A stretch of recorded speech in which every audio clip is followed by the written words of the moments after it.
Ang kwentong ito ay hango sa totoong buhay. Karanasan ito ni Uro. Taong 1968, Hindang, Leyte.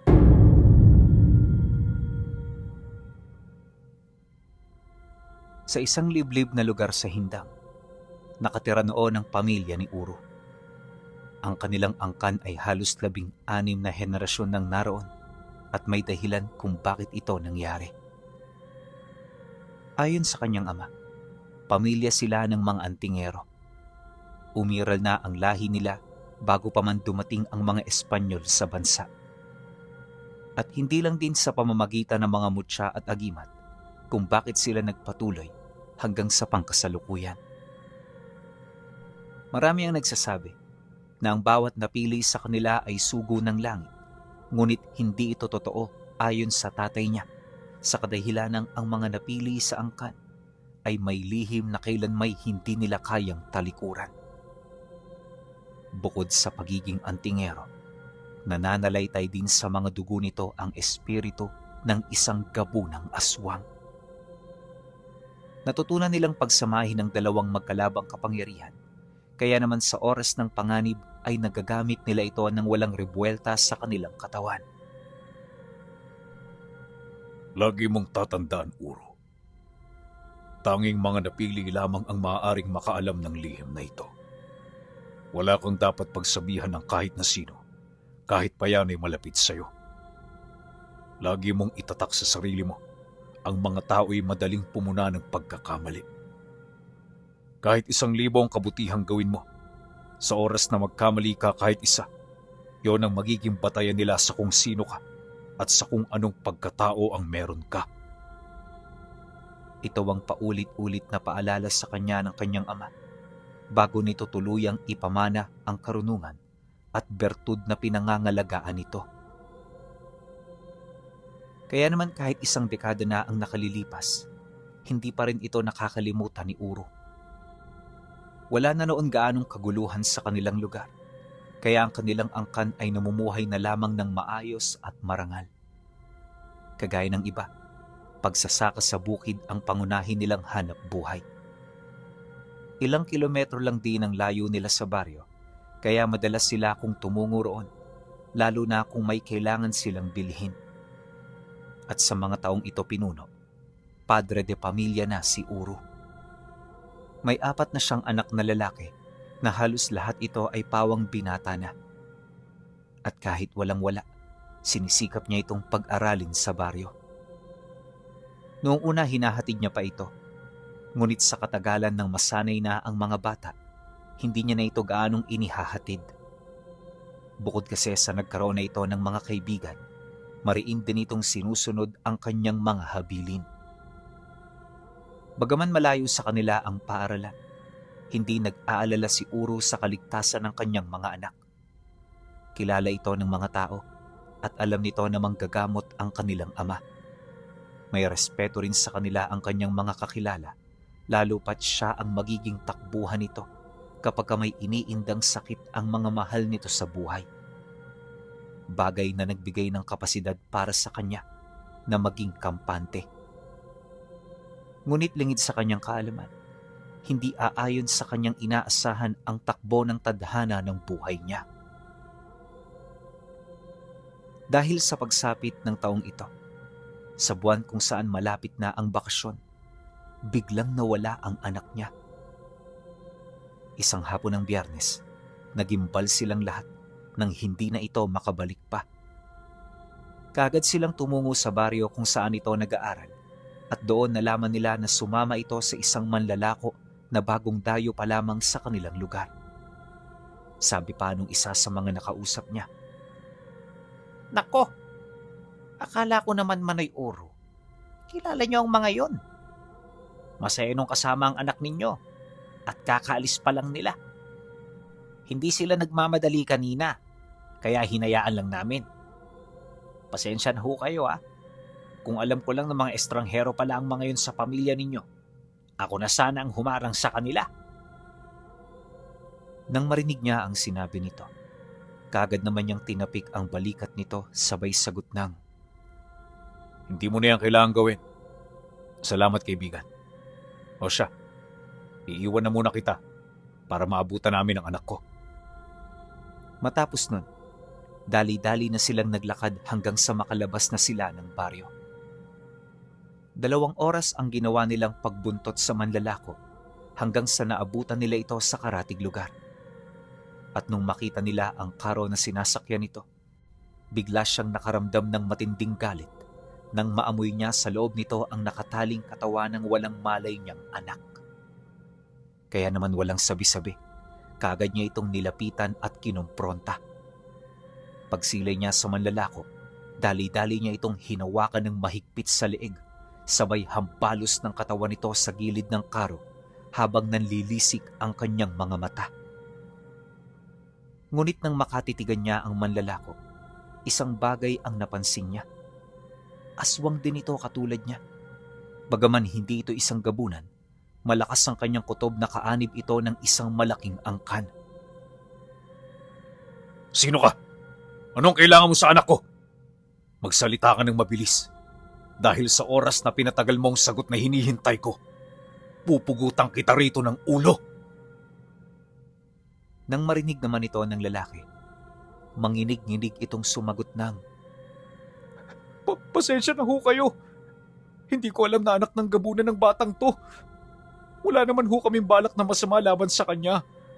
Ang utos sa amin ay kumuha ng mga bata na may dugo namin para ibalik sa pugad. Yun lang ho. At bakit nyo naman yan gagawin? Sino nag-utos sa inyo na gawin ito? Ang aming pinuno po, si Tandang Makaryo. Nag-iipon ho siya ng mga mandirigma. May balak siya na salakayin ng Lapaz, ang pugad ng pinakamakapangyarihang angkan dito sa Leyte. Sagot naman ng manlalako. Mabilis na bumigat ang mukha ni Uro matapos marinig ang pangalan ni Makaryo. Hindi na bago sa kanya ang matandang yun. Noon pa man kilala na ito bilang pinuno ng isang malawak na angkan ng mga nilalang na namumuhay sa dilim. Hindi ito basta-basta kumikilos ng walang dahilan. Kapag may binalak si Makaryo, tsak na pinag-isipan niya yon ng matagal. Dahil dito, kaya sandali siyang natahimik. Mahigpit na rin ang pagkakahawak niya sa leeg ng lalaki habang ang mga kasamahan nito nakaluhod na lamang sa lupa. Walang sino man ang nangahas na gumalaw. Alam nilang sa isang maling kilos lamang ay maaari silang mawala ng buhay. Maya-maya pa ay muling nagsalita ang lalaki. May natuklasan ng aming pinuno.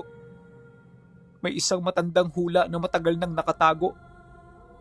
Sinasabing sa oras na magsanib ang 7 dugong nagmula sa sinaunang lahi, mabubuhay ang pinakamalakas na mandirigma na hindi kayang sugpuin ng kahit na sino.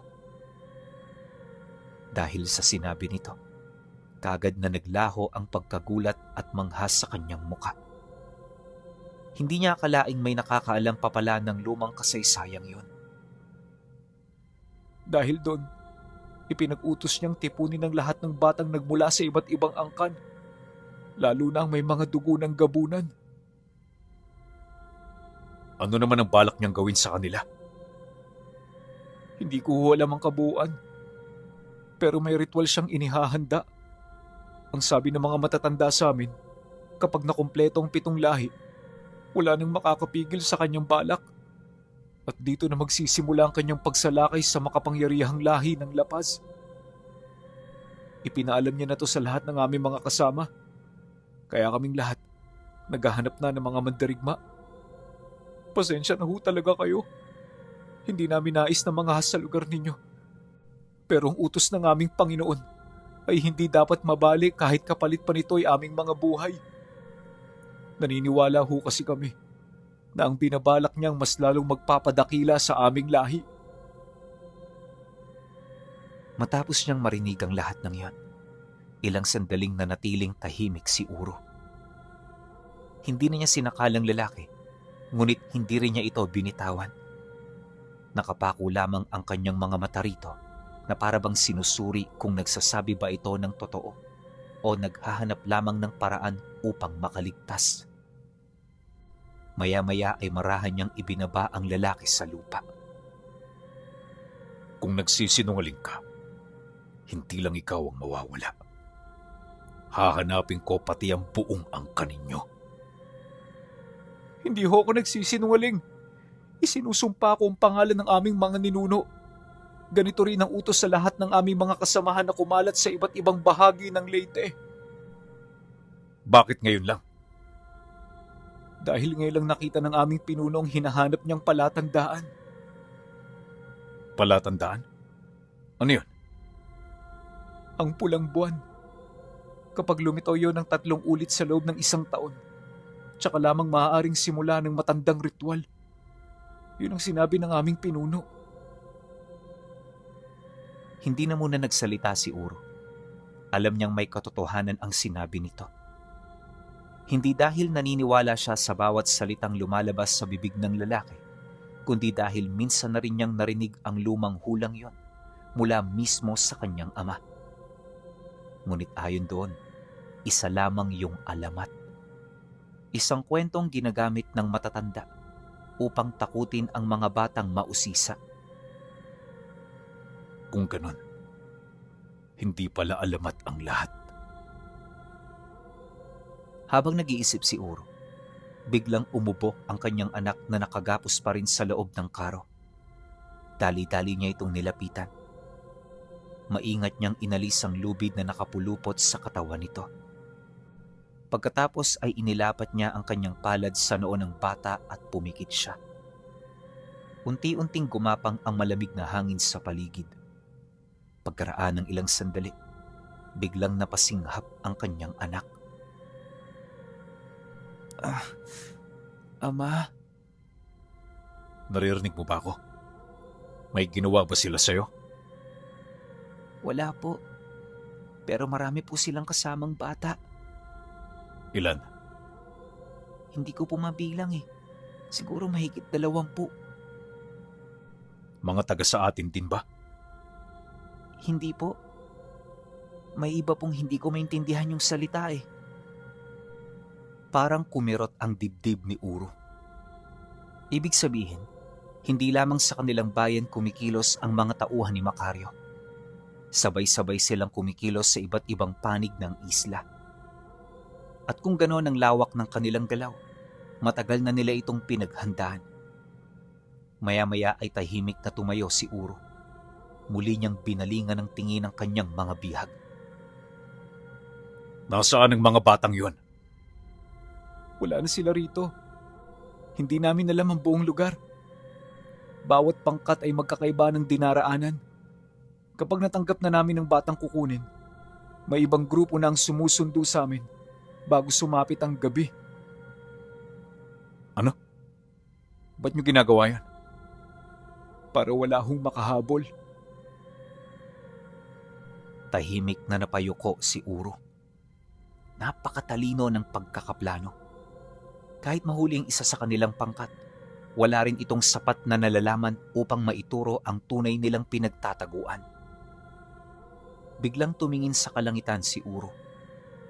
Palubog na ang araw. Kapag tuluyan ng dumilim, lalong lalaki ang kalamangan ng mga nilalang ngayon. Unti-unti niyang ikinuyom ang kanyang mga kamao. Dahan-dahan siyang umiihip ng tigalpos sa hangin na may kasamang pagtawag sa mga kasamahan nito. At pagkatapos nun, muli siyang tumingin sa lalaki. Kagad niya tong pinaalis, ngunit sa kanilang paglisan, dala-dala nito ang marka mula sa tangan niyang mutya ng libon. Nakadikit sa kanyang palad ang mutyang iyon, kaya hindi ito napapansin ng kanyang mga nakakasalamuha. Wala ring ibang espesyal na kakayahan ng mutya, ngunit sa oras na matamaan ito ang taong pakay niya, kailan may hindi na ito makakawala sa paningin niya. Nang marinig naman ng lalaki ang kanyang sinabi, kagad itong napatingin, bakas ang matinding pagkagulat sa kanyang mga mata. Ano ho ang binabalak ninyo?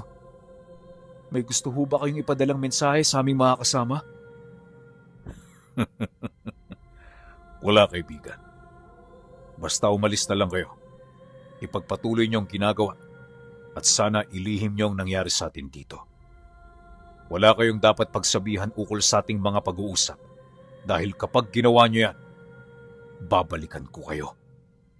At sa oras na yon, makakamit niyo ang parusang dapat sana'y natanggap niyo na rito.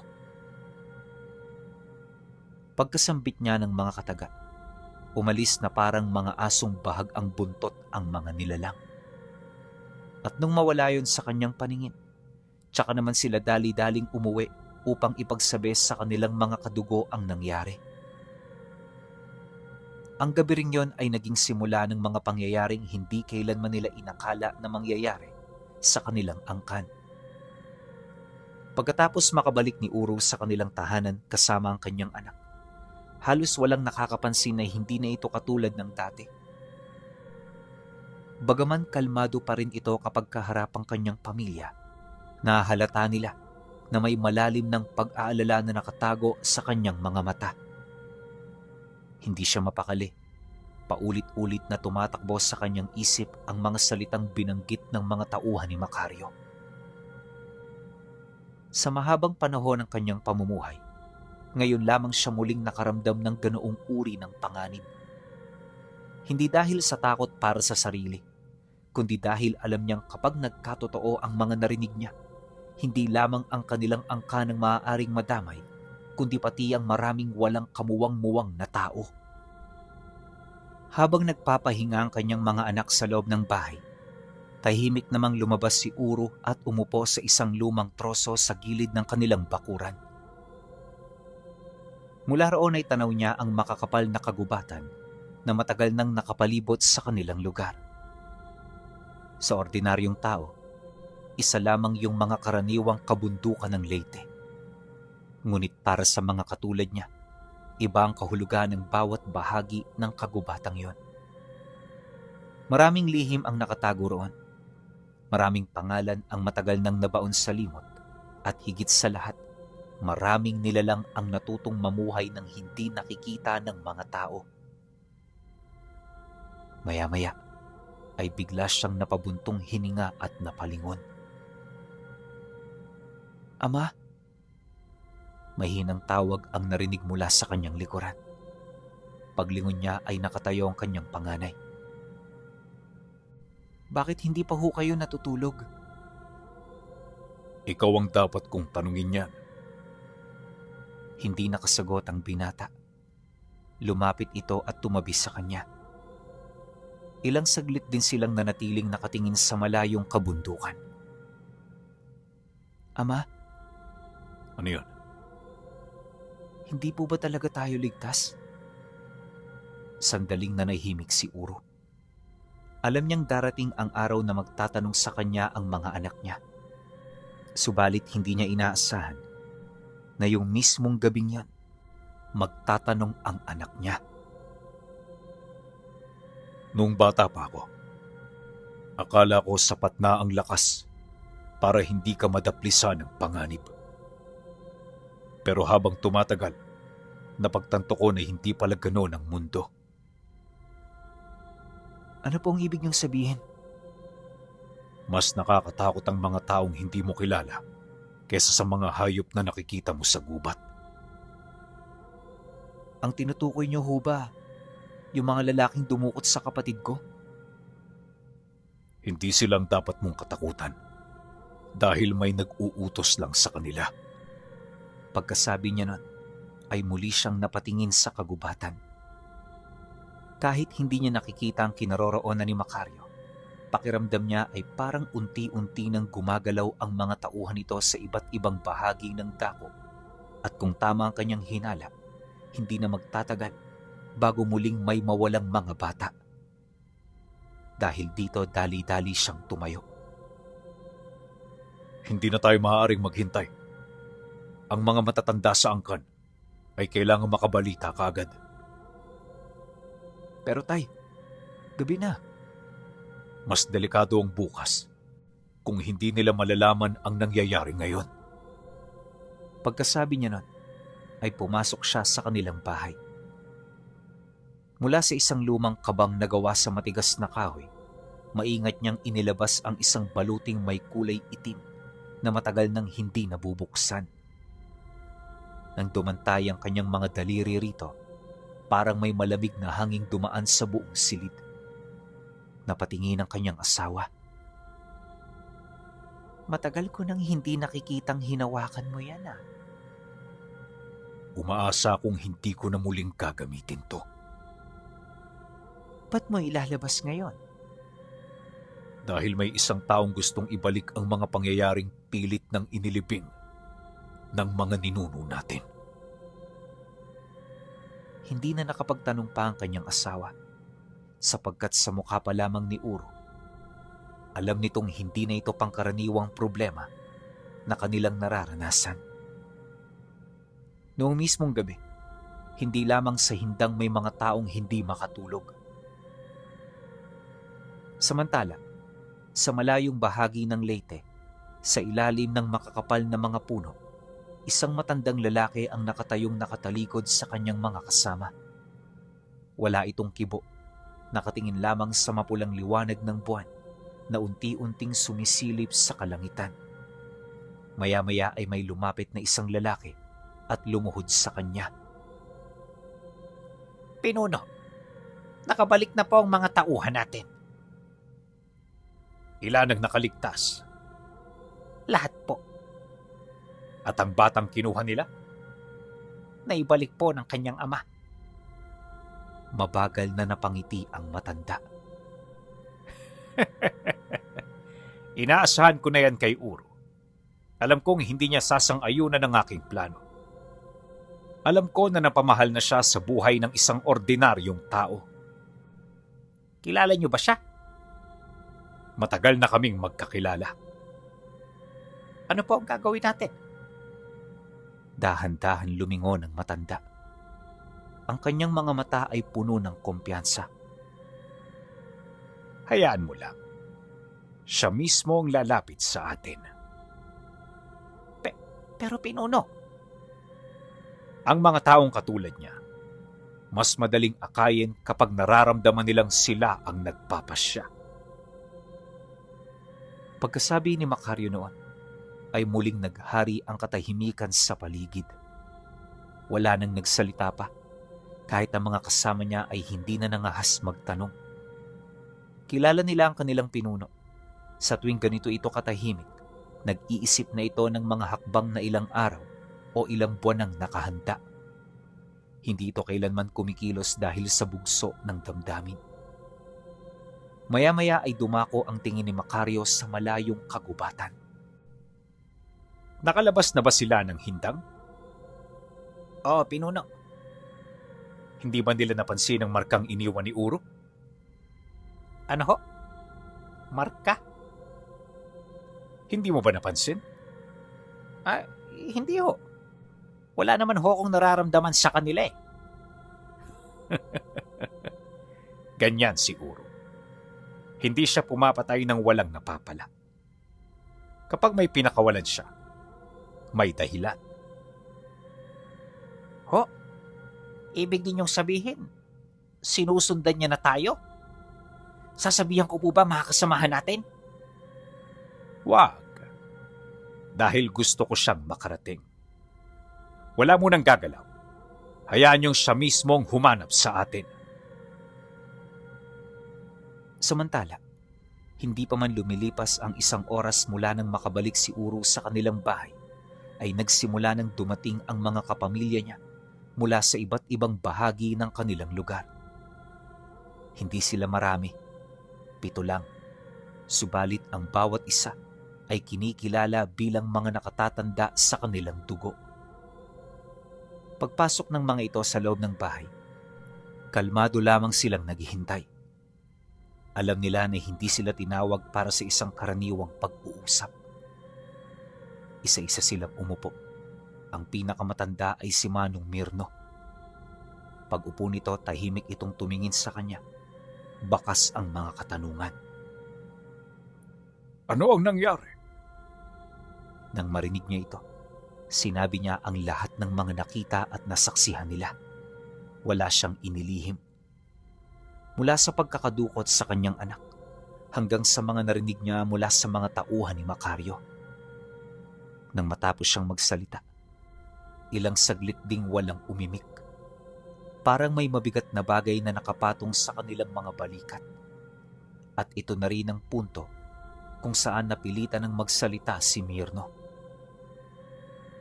Mukhang nagsimula na nga. Matagal na tayong naghihintay na may gumawa niya.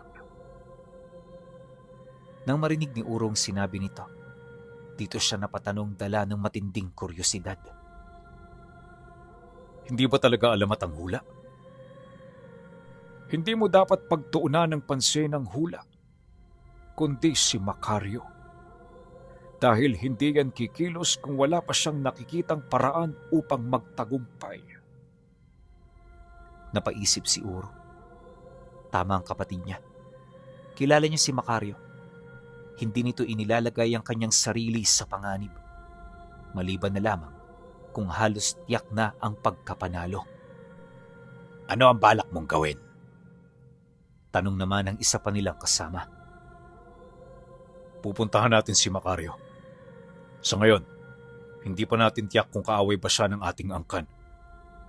Makikipag-usap tayo sa kanya upang magkaroon tayo ng katiyakan. Malay ninyo, ang mga pangyayaring ito ay malayo sa ating mga inaasahan. Tutol ba kayo sa desisyon ko? Nang marinig ito ni Mirno, kagad naman itong sumagot sa kanya. Hindi namin pinagdududahan ng pasya mo. Kaya walang kahit isa sa mga kapatid natin ang tututol. Kailan tayo luluwas, Uro? Sa makalawa, kailangan muna nating maghanda. Pagplanuhan natin ang ating kilos. Dahil ang ating pupuntahan ay pugad ng ating kalahi at posibleng kalaban. 2 araw ang lumipas. Sa loob ng mga araw na yon, halos walang nakakita kay Uro na nagpahinga. Maghapon itong naglalakad sa kanilang mga taniman, ngunit hindi naman talaga ang mga pananim ang kanyang pinagtutuunan ng pansin. Sa bawat hakbang niya, ay parabang may hinahanap siyang hindi makita ng ordinaryong mata. Paminsan-minsan ay tumitigil siya, lumuluhod sa lupa, at idinidiin ang kanyang palad sa mga dahon o sa mga bato. May mga tanda kasing tanging mga katulad lamang niya ang nakakakilala. Nang sumapit ang araw ng kanilang pag-alis, hindi pa man sumisilay ang araw ay nakahanda na silang 7. Bawat isa ay may dalang munting baluti na naglalaman ng mga gamot, mga pinatuyong dahon at ilang mutsyang ipinamana pa ng kanilang mga ninuno. Walang nagdala ng maraming pagkain. Alam nila ang paglalakbay na ito ay hindi ukol sa katawan, kundi sa pagtuklas ng kung anong tunay na balak ni Macario. Bago tuluyang umalis, tahimik na lumapit kay Uro ang kanyang asawa. Sigurado ka ba sa gagawin mo? Hindi. Kung ganon, bakit kailangan mo pang tumuloy? Dahil kung hindi ako pupunta, baka mga anak natin ang mapilitang humarap sa kanila balang araw. Hindi na ito sumagot sa kanya. Yumakap na lang to. Ilang sandali rin silang nanatiling magkayakap bago tahimik na tumalikod si Uro. Nagsimula silang maglakad sa makapal na kagubatan. Hindi sila gumagamit ng mga karaniwang daan. May mga lumang landas na tanging mga nakatatanda lamang sa kanilang mga angkan ang nakakaalam. Mga landas na hindi makikita ng mga taong walang dugo nila. Habang lumalalim ang kanilang paglalakbay, nagsimulang magbago ang paligid. Biglang nawala ang mga huni ng mga ibon, pati ang hangin ay parang naging mabigat. At doon, napansin nila ang hindi maipagkakailang katahimikan. Batid nila na may mga nagmamanman sa kanila, kaya kaagad siyang dumampot ng isang patay na dahon sa lupa. Mahinahon niya itong inihipan, at sa paglipad ng dahon sa hangin, bigla itong lumiko sa kanang bahagi ng kagubatan. Doon din sabay-sabay silang napatingin. Maya-maya ay may mahinang halakhak silang narinig. Hindi nila matukoy kung saan nagmumula, pero alam nilang nanggagaling lang yon sa malapit. Lumabas na kayo dyan! Malakas na wika ni Uro. Ilang saglit ang lumipas pagkatapos, isa-isang lumabas sa likod ng malalaking puno ang mga nilalang. Halos pare-parehong kanilang mga muka. Mapuputla, matatalimang mga pangil, at halos pulang-pula ang mga mata. Hindi sila umaatake. Nakatayo lamang sila na parang may hinihintay na utos. Maya-maya ay may lalaking dumaan sa gitna nila. Nakilala agad ito ni Uro. Yun ang lalaking kanyang pinakawalan 2 araw na ang lumilipas. Pinunong Uro. Nang marinig niya ito, hindi na siya nagsalita pa. Dito, napagtanto niya na kahit itago ito ng lalaking binantaan niya, nagawa pa rin itong malaman ng kanyang mga kasama. Marahil ay, may mga nilalang na nakapagtimbre sa mga ito ng patungkol sa mga kaganapan. Pagkaraan ng ilang minutong pagmamasid habang pinakikinggan ang pagsasalita ng lalaki, dito na nagsimulang umangil ang mga kasama nitong nilalang. At bago pa man sila makapag-usap, bigla itong sumugod sa kanila. Nang makita ni Uro ang mabilis na pagsugod ng mga nilalang, hindi man lang siya kumurap. Parang matagal na niyang inaasahan na darating ang sandaling yan. Sa isang mabilis na kilos ay itinaas niya ang kanyang kanang kamay. Tabi! Isang malakas na sigaw ang kumawala sa kanya. Kasabay nun sabay-sabay ding lumundag paatras ang 6 niyang mga kasama. Halos kasing bilis sila ng hangin. Hindi pa man sumasayad sa lupa ang mga paa nila, ay sumabog na ang lupang kinatatayuan ni Uro. Bumugso ang malakas na alon ng hangin. Parang may higanting kamaong bumagsak sa gitna ng kagubatan. Nagsihagisan pa urong ang mga nilalang na unang sumugod. May mga tumama sa malalaking puno. May mga gumulong sa lupa. May mga napilitang humawak sa kanilang mga dibdib dahil sa tindi ng puwersang tumama sa kanila. Subalit hindi sila natinag. Isa-isa silang muling tumayo. Sa mga mata nila ay wala ni isang bahid ng takot. Ngunit napansin ni Uro ang isang bagay. Hindi sila ang mga tunay na mandirigma. Pampaantala lamang silang hinarang upang sukatin ang kanyang lakas. Huwag kayong magpalinlang. Hindi pa sila ang mga tunay na kalaban. Wika ni Mirno. Nang marinig niya ito ay tumangulang naman siya. Pareho sila ng nararamdaman. Ang mga nakaharap nila ay mga tauhan lamang. Maya-maya ay muling nagsalita yung lalaking pinakawalan niya noong nakaraang araw. Pinunong Uro. Pasensya na.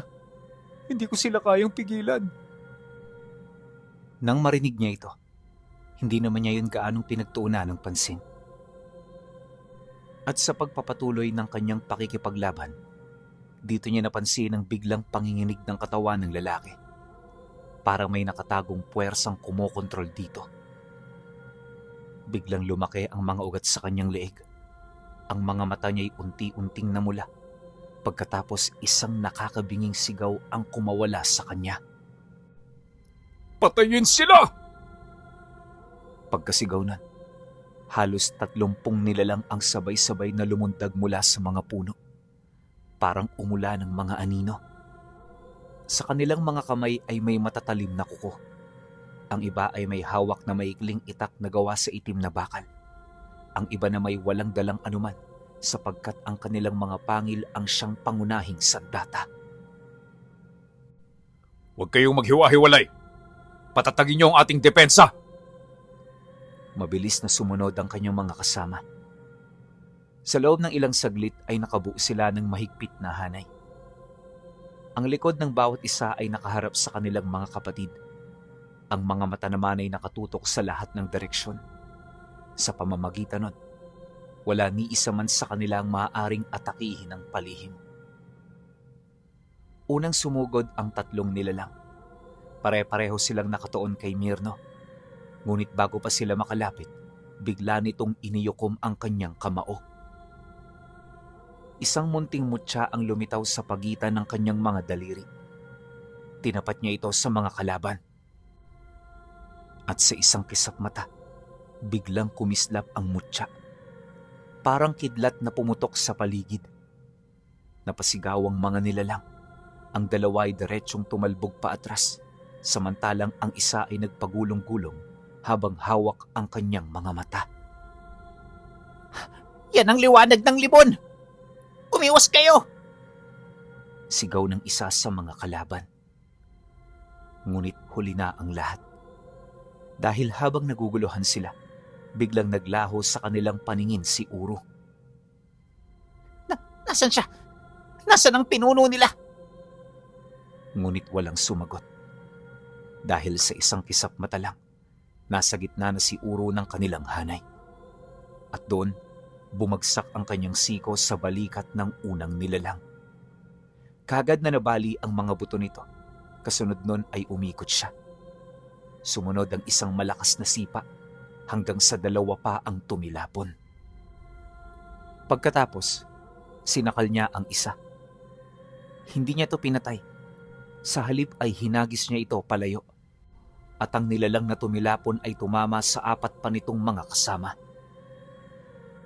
Huwag kayong pumatay. Ang kailangan natin ay impormasyon. Wika ni Uro sa kanyang mga kapatid. Paano kapag sila ang pumatay sa atin? Tanong ng isa. Kung wala ng ibang paraan, papatay tayo.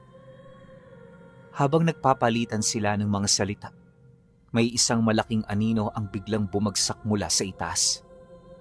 Hindi ito katulad ng nauna. Doble ang laki ng katawan nito. Halos umabot sa 3 metro ang taas. Makakapalang mga braso at ang mga kuko ay singhaba ng bisig ng isang tao. Nang makita ito ni Mirno, bigla itong napahinga ng malalim. Uro. Nang marinig niya ang sinabi nito, di siya nagdalawang isip na hugutin ang kanyang sandata. Maliban sa iba, paslangin niyo ang nilalang na yan. At nang marinig naman ito ng kanyang mga kasama, kagad itong humugot ng mga punyal na may basbas at proteksyon ng mutya. Nagsimula na rin itong magdasal ng taimtim, habang si Uro ay sinasambit ang mga orasyon ng pagpapalit ng anyo. Nang mahugot ni Uro ang kanyang sandata, parang biglang bumigat ang hangin sa buong kagubatan. Ang dating malalakas na ungol ng mga nilalang ay unti-unting humina. Kahit ang napakalaking halimaw na nakatayo sa kanilang harapan ay hindi kaagad kumilos. Nakatitig lamang ito kay Uro na parabang matagal na siya nitong kilala. Habang nagpapatuloy si Uro sa pagbigkas ng mga orasyon, dumaloy ang mahinang pulang liwanag sa kanyang mga ugat. Unti-unting nagbago ang kanyang mga mata. Ang dating karaniwang tingin ay naging matalim at nagliyab na parang baga. Kasunod nun ay naglabas ng mahinang kulog ang kalangitan kahit walang bakas ng ulan. Huwag kayong titigil! Sigaw ni Mirno. Kaagad na sumunod ang kanyang mga kasama. Sabay-sabay nilang itinutok ang mga punyal sa malaking nilalang. Sa pagkakasabay ng kanilang mga orasyon, biglang lumitaw ang mga gintong guhit sa lupang kanilang kinatatayuan. Parang may isang malaking hugis na nabuo sa ilalim ng mga paa nila. Ngunit hindi yun ikinatakot ng halimaw. Isang nakakabinging ungol ang kumawala sa bibig nito. Pagkatapos ay bigla itong lumundag. Parang gumuho ang maliit na bahagi ng lugar sa bigat ng pagbagsak nito. Tinamaan ng malaking kamao ang lupa. Sumabog ang mga bato at nagsiliparan ang mga lupa at mga sanga. Mabilis na nakaiwas si Uro, ngunit ang isa sa kanyang mga kasama ay hindi umabot. Tinamaan ang kanyang balikat ng isa nilang kapatid. Halos maputol ang buong braso nito sa lakas ng tama. Tumilapon ito ng ilang dipa papalayo. Matapos nun, 2 kasama ang agad na sumalo sa kanya bago pa man siya tumama sa malaking bato. Ngunit hindi pa tapos ang halimaw. Muli itong sumugod Ngayon ay diretso na sa kanya. Pagsilay niya rito, hindi na siya umiwas pa. Nais niyang ipakita sa nilalang ngayon kung sino ang kinakalaban nito. Hindi nagtagal, nang ilang dipa na lamang ang layo nito sa kanya, biglang umusli ang malapad niyang pakpak kasunod ng pagputok ng malakas na puwersa ng hangin. Sapat na yon para mapaatras ang nilalang na may bakas ng kilabot sa kanyang muka. At sa loob lamang ng ilang minuto, nakita nito ang anyo ng pinunong gabunan. Si Uro ay malayo na sa kanyang dating anyo dahil ang kanyang wangis sa mga sandaling yon ay hindi nalalayo sa isang nilalang na umahon sa kailaliman ng impyerno. Lahat ng nakakita sa kanya ay nakaramdam ng matinding takot sa puntong mapaluhod sila. Nawalan din ng lakas ng loob ang karamihan na makipaglaban pa, maliban sa nilalang na nangahas. Kaya naman nang makita niya ito, ipinaramdam niya rito ang kanyang galit. Biglang may nagsiusli ang mga matatalas na buto ng tao sa lupa, dahilan para mapako ang paa ng nilalang sa kinatatayuan nito. Bumaon hanggang binti ang mga buto na siyang nagdulot ng hindi maipaliwanag na sakit. Pagbagsak nito sa lupa, kaagad itong nakaramdam ng panghihina. Hindi lang basta buto ang tumama sa kanya, dahil ang bawat parte ng mga butong yon ay pinamahayan ng malakas na uri ng lason. Pagsilay niya sa kalagayan ng nilalang, dahan-dahan siyang naglakad habang ang lahat ng may buhay na kanyang inaapakan ay unti-unting natutuyo at namamatay. Hindi mo dapat ako kinalaban. Masyado kang kampante at tiwala sa kapangyarihan mo. Ang hindi mo lang alam, nasa ibang antas ang kalaban mo. Wika niya habang dahan-dahang hinahawakan ang ulo nito. Paglapat ng kanyang palad, ang mukha ng nilalang ay biglang natuyo. Lumitaw ang bungo nito at unti-unting nalagas ang matatalas nitong pangil. Parang pinapabilis ng paghawak niya ang pagtanda ng nilalang. Maya-maya ay napasuka ito ng itim na dugo habang ang kanyang katawan ay dahan-dahang nanunuyot at bumabalik sa dati. At sa loob lamang ng ilang segundo, ang nilalang ay naging isang normal na tao na lamang. Sa puntong yon, hindi na ito makapagsalita pa at pawang pagdaing na lamang ang kanyang nagawa hanggang sa tuluyan na siyang bawian ng buhay.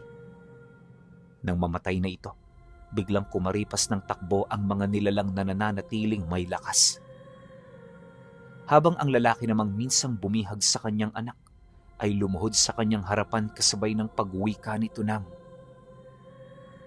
Pinunong Uro, iaalay ko ang buhay ko sa inyo, kapalit ng buhay ng angkan ko. Nang marinig niya ito, hindi niya ito pinagtuunan ng pansin. Sa halip kaagad niyang nilapitan ang kasamahan niyang sugatan para gamutin. At pagkatapos nito, muli niyang inabisuhan ang kanyang pangkat na magpatuloy sa pag-usad. Hindi na tayo aatras pa. Mukhang matindi ang panunukat ni Macario sa ating lakas. Kailangan nating ipakita sa kanya kung sino ba tayo at kung bakit tayo nakaligtas sa loob ng ilang henerasyon. Hindi na nag-atubili pa ang 7 mandirigma. Matapos maiwan sa likuran ang mga nilalang na kanilang napagtagumpayan, mabilis silang nagpatuloy sa paglalakbay. Habang lumalalim ang kagubatan, mas lalong nagbabago ang paligid. Ang mga puno'y nagmumukhang mas lalong tumanda. Ang mga ugat na nakalabas sa lupa ay parabang mga higanting ahas na gumagapang sa kanilang dinaraanan.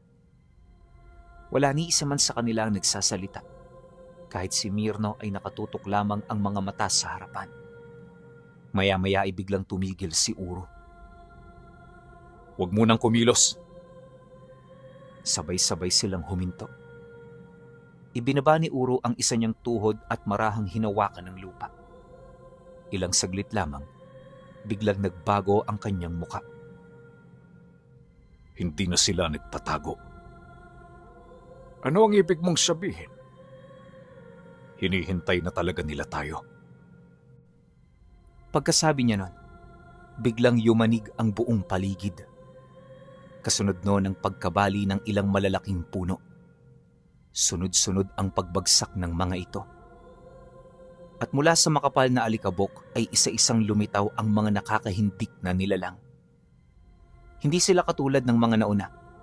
Ang mga katawan nila ay halos nababalutan ng itim na kaliskis.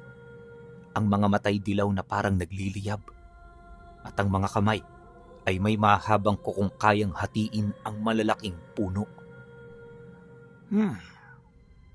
Hindi na mga karaniwang mandirigma ang mga ito. Mahinang wika ni Mirno. Oh, ang mga ito ay mga unang mandirigma ni Macario. Pagkasabi niya nun, biglang lumapit ang isa sa mga nilalang. Hindi ito umatake. Nakatingin lang ito kay Uro. At ikaw ba ang pinuno ng mga gabunan? Hindi mo ba ako nakikilala? Nakikilala kita. Gusto kang makita ng aming pinuno. Nasaan siya? Hindi mo na kailangang maghanap. Pagkatapos sabihin niya, biglang yumuko ang lahat ng mga nilalang. Kahit ang mga kasama ni Uro ay napatingin, dahan-dahang humiwalay ang mga nilalang. At mula sa kanilang gitna, may isang matandang lalaking dumaan. Hindi ito matangkad, hindi rin malakas ang pangangatawan. Subalit sa bawat hakbang nito, parang nababawasan ang hangin sa paligid. Huminto ito ng ilang dipa ang layo kay Uro. Matagal silang nagtitigan, walang nagsasalita, hanggang sa napangiti ang matanda. Matagal na kitang hinihintay. Akala ko nga hindi ka darating. Nang marinig niya ito, seryoso naman siyang sumagot dito ng,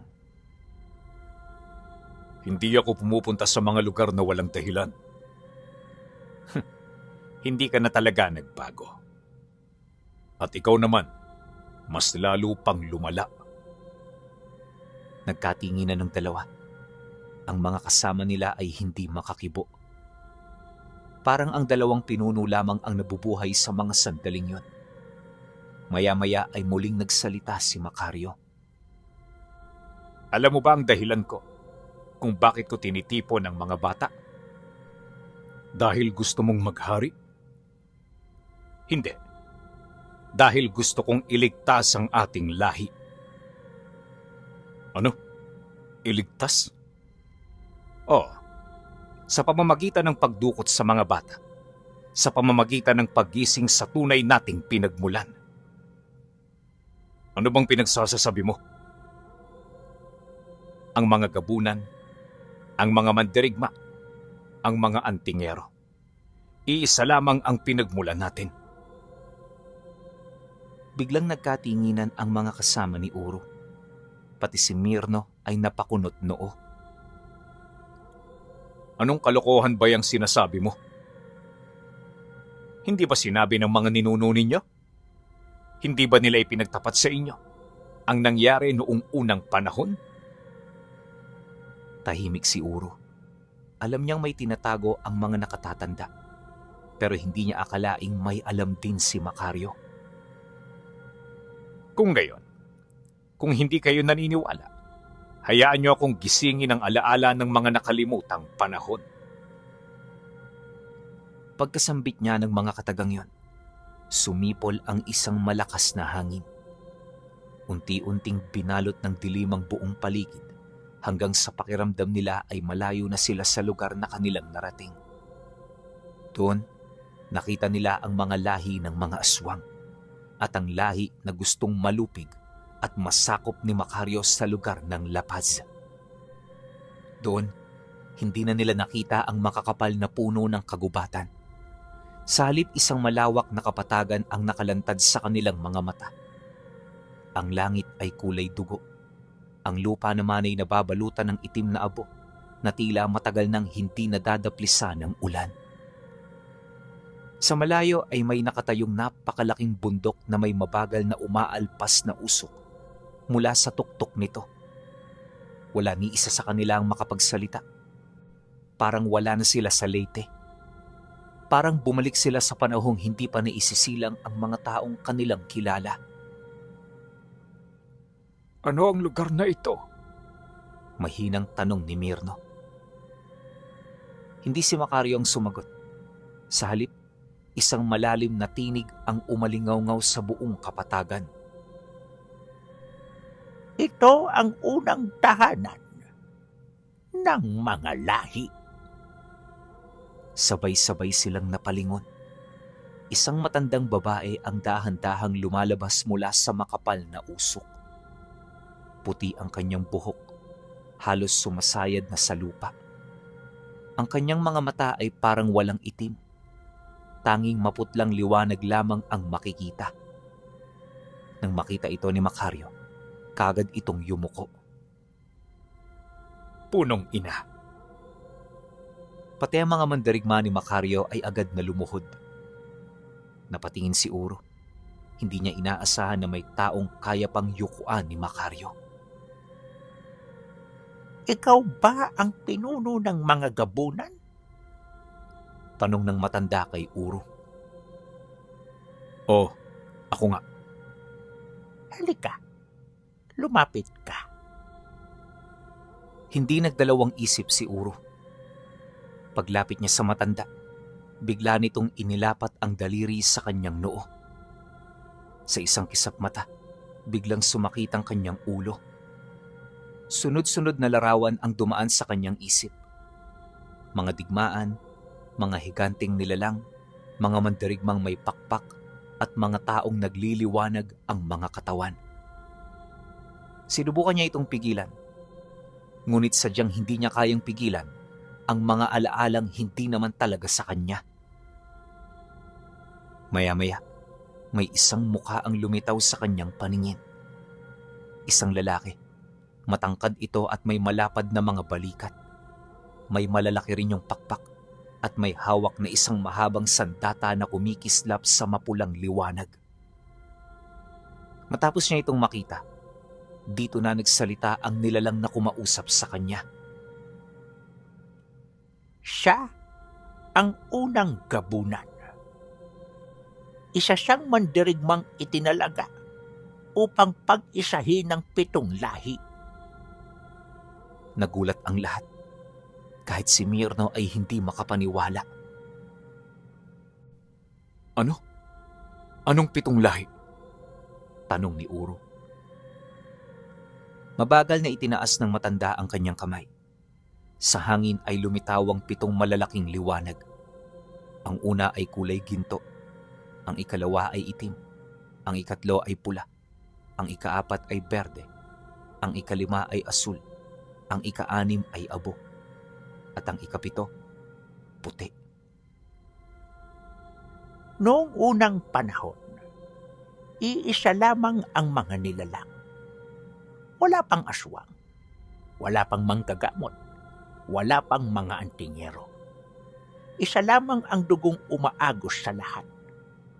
Ngunit dahil sa pagnanais ng ilan na maghari, nahati ang mga lahi. Habang nagsasalita ang matanda, unti-unting nabubuo sa hangin ang mga tagpo. Nakita nila ang mga ninunong may napakalakas na kakayahan. Ang isa ay kayang pagalawin ng mga puno. Ang isa naman ay kayang paliparin ng mga bato. Ang iba ay kayang magbago ng anyo. Ang iba naman ay may kapangyarihan sa mga hayop. Hindi kami magkakaibang lahi. Kami ay magkakapatid. Pagkasabi ng matanda, halos lahat natigilan. Mabilis na tumingin si Uro kay Macario. Kung totoo yan, bakit mo dinukot ang mga bata? Ngumiti ang matanda. Hindi si Macario ang sumagot. Dahil hindi na sapat ang panahon. Ang bumangon ay hindi mga lahi, kundi ang nilalang na nagpahiwalay sa mga ito. Biglang nagdilim ang langit.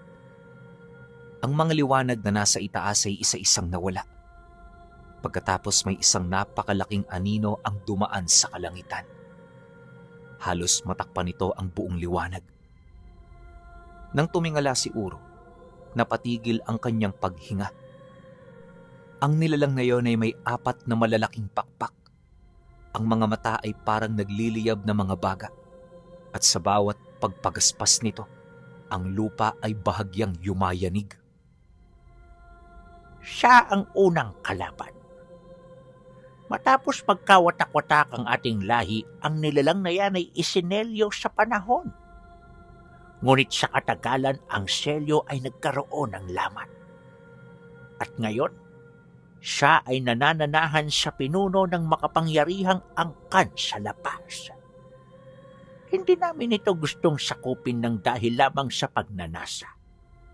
Gusto naming sakupin ang lahi nila para mapigilan ang napipintong paghahari nito sa buong sangkatauhan. Ang pagpunta mo rito ay amin ang napagplanuhan. Naniniwala si Macario na sa oras na marinig mo ito, ikaw ay sasama sa aming plano. Nang marinig ni Uro ang mga huling kataga ng punong ina, hindi siya kaagad nakasagot. Nakatitig lamang siya sa matanda, habang ang kanyang mga kamay ay mariing nakayukom. Sa kanyang likuran, tahimik din ang kanyang mga kasama. Hindi nila alam kung paniniwalaan ba ang mga narinig o iisiping isa lamang yun sa mga paraan ni Macario upang makuha ang kanilang tiwala. Maya-maya ay si Mirno ang naglakas loob na magsalita. Kung totoo man ang mga sinasabi ninyo, bakit hindi ito ipinaalam ng mga ninuno natin? Dahil hindi pa dapat malaman. May mga katotohanan kapag nalaman ng hindi pa hinog ang panahon, mas lalo itong magdudulot ng pagkawatak-watak. Tapos ngayon, gusto ninyong paniwalaan namin kayo? Oo, Dahil lamang sa mga ipinakita ninyo? hindi. Dahil may isang bagay na hindi pa namin ipinapakita. Pagkasabi ng matanda ay marahan niyang itinaas ang kanyang kanang kamay. Biglang nagliwanag ang buong kapatagan. Ang makapal na usok ay naglaho. Sa harapan nila ay may isang malawak na lampak na puno ng mga wasak na bato. Sa gitna nito, nakatayo ang napakalaking mga rebulto. Hindi iisa, kundi 7. Ang bawat isa ay may magkakaibang anyo. May mga malalapad na pakpak, may mga mahabang sungay, may mga matatalas na pangil, may mga matitikas na baluti. Ngunit sa kabila ng kanilang pagkakaiba, iisa ang kanilang hulma. Hindi maipagkakaila na sila'y mga mandirigma. Hindi ito mga rebulto, kundi mga katawang natutulog. Nang marinig ito ni Uro, parang biglang tumigil ang kanyang paghinga. Anong ibig mong sabihin? Sila ang mga unang pinuno ng 7 lahi. Dahil sa sinabi nito, hindi siya makapaniwala. Nakasisiguro siya na matagal na panahon na ang nakalipas bago umiral ang mga unang pinuno ng mga angka nila. Hindi pa ba sila patay? At kung ganon, bakit hindi sila gumigising? Hindi pa nakokompleto ang dugong magpapabangon sa kanila. Yan ang dahilan kung bakit ko tinitipon ang mga bata. Wika ni Macario. Tumigil ka! Huwag mong gamitin ang mga bata para sa balak mo! Hindi ko sila ginagamit, kundi sila'y sinasalba ko. Pagkasambit nito ng mga katagang yon, pansamantalang natahimik ang paligid. Maya-maya ay nawala ang nilalang na nagpakita ng mga bagay na yon sa kanila, kasabay ng pagbalik nila sa lugar kung saan sila orihinal na naroon. At sa pagbalik ng normal sa paligid, muli siyang tinanong ni Macario kung sasama pa ba siya sa plano o hindi na.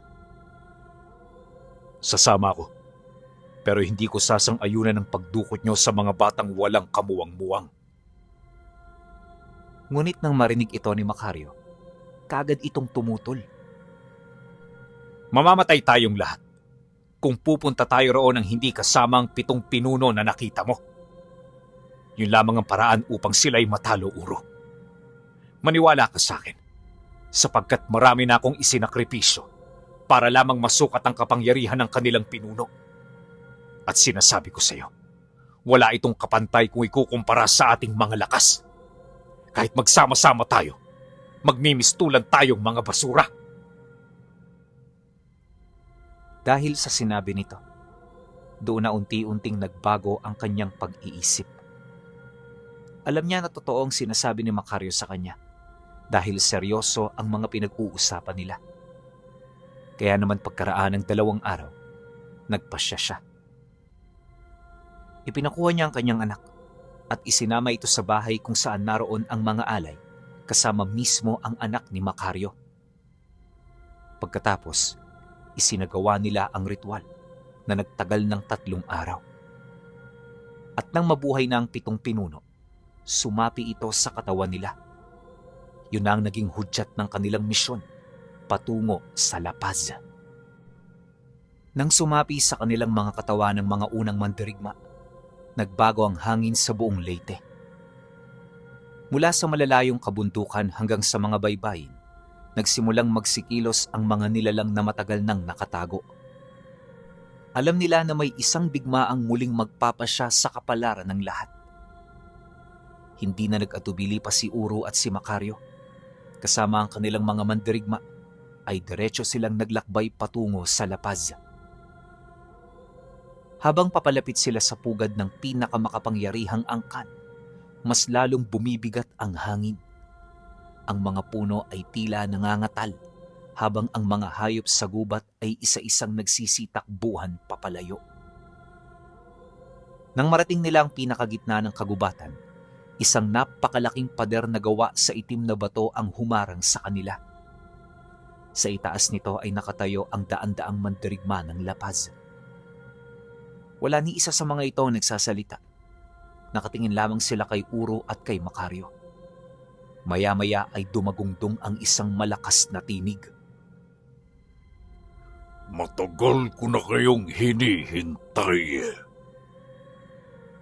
Bumukas ang malaking pintuan ng kuta. Mula roon, lumabas ang pinuno ng La Paz. Matangkad ito, balot ng itim na kasuotan, at ang mga mata ay parang 2 nagliliyab na baga. Sa likod nito ay may 4 na napakalalaking pakpak na purong itim ang mga balahibo. Macario, akala ko wala ka ng lakas ng loob na muling humarap sa akin. Ngayon ay hindi na ako nag-iisa. Dahan-dahang humakbang si Uro sa kanyang tabi. Hindi kami pumunta rito para maghari. Pumunta kami rito para wakasan ang paghahari ng nilalang na nakatago sa loob mo. Biglang tumawa ang pinuno ng La Paz. Sa paghalakhak nito ay nabitak ang lupa.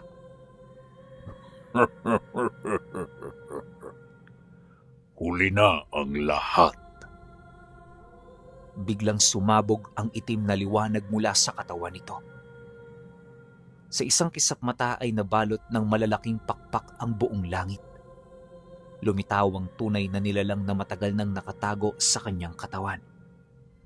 Isang napakalaking halimaw ang humarap sa kanila. Ang kanyang mga sungay ay halos kasing taas ng mga puno. Ang bawat hakbang nito ay nagpapayanig sa buong kabundukan. Sa pagbubukas nito ng bibig, ay lumabas ang itim na apoy na tumupok sa mga punong nadadaanan. Walang makakapigil sa akin.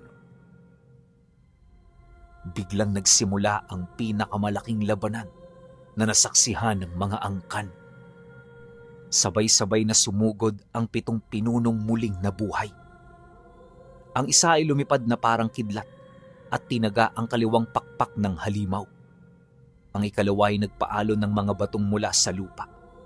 Ang ikatlo ay nagpalabas ng mga tanikalang liwanag na pumupulupot sa mga braso nito. Ngunit sa lakas ng nilalang, isa-isa itong nakawala.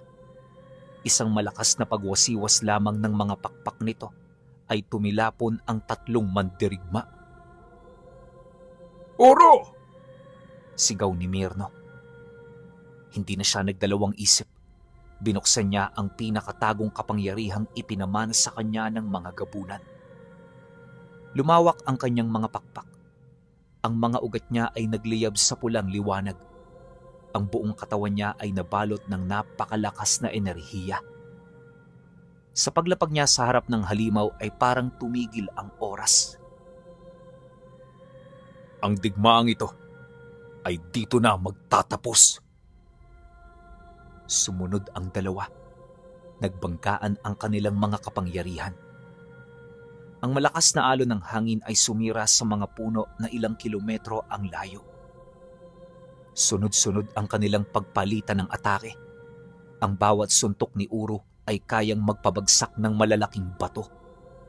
Ang bawat hampas naman ng halimaw ay halos makapagbitak sa lupa. Samantala, nagsimula namang umakyat sa likod ng halimaw ang anak ni Uro at ang anak ni Macario.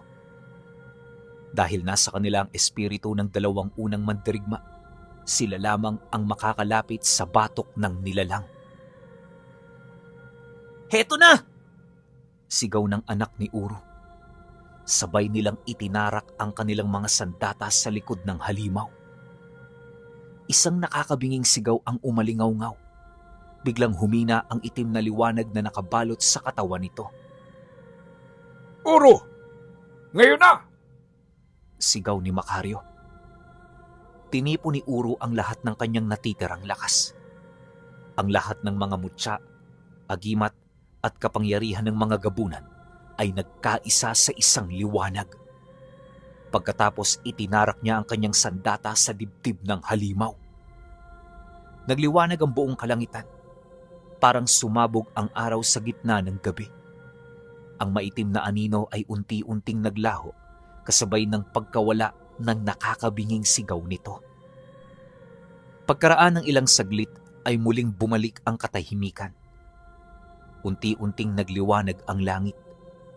Nagsibalik ang mga huni ng mga ibon. Ang malakas na hangin ay naging banayad. Tahimik na lumuhod si Macario.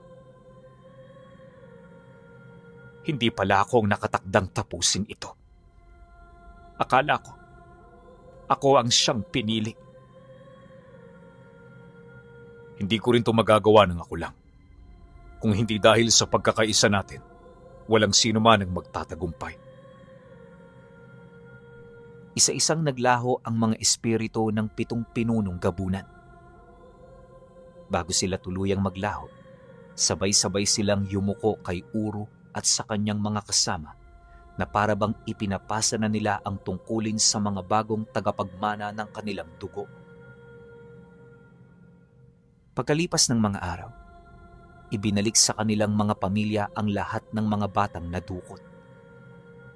Walang ni isa man ang napahamak. Ngunit ang sakripisyo ng ritual ay nagkaroon ng dagok sa buhay nila. Kalahati ng buhay nila ang nawala.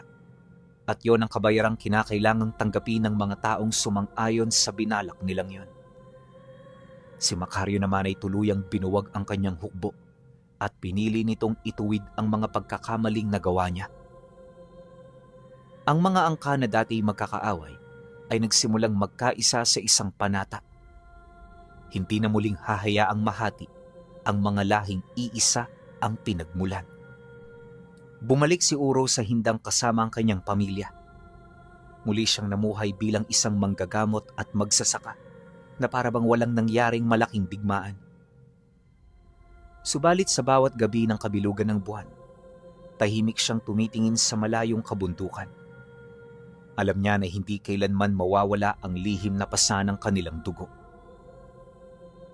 Bago siya pumanaw pagkalipas ng maraming taon, ipinasa niya sa kanyang panganay ang mga salitang minsan ding ipinagkatiwala sa kanya ng kanyang ama.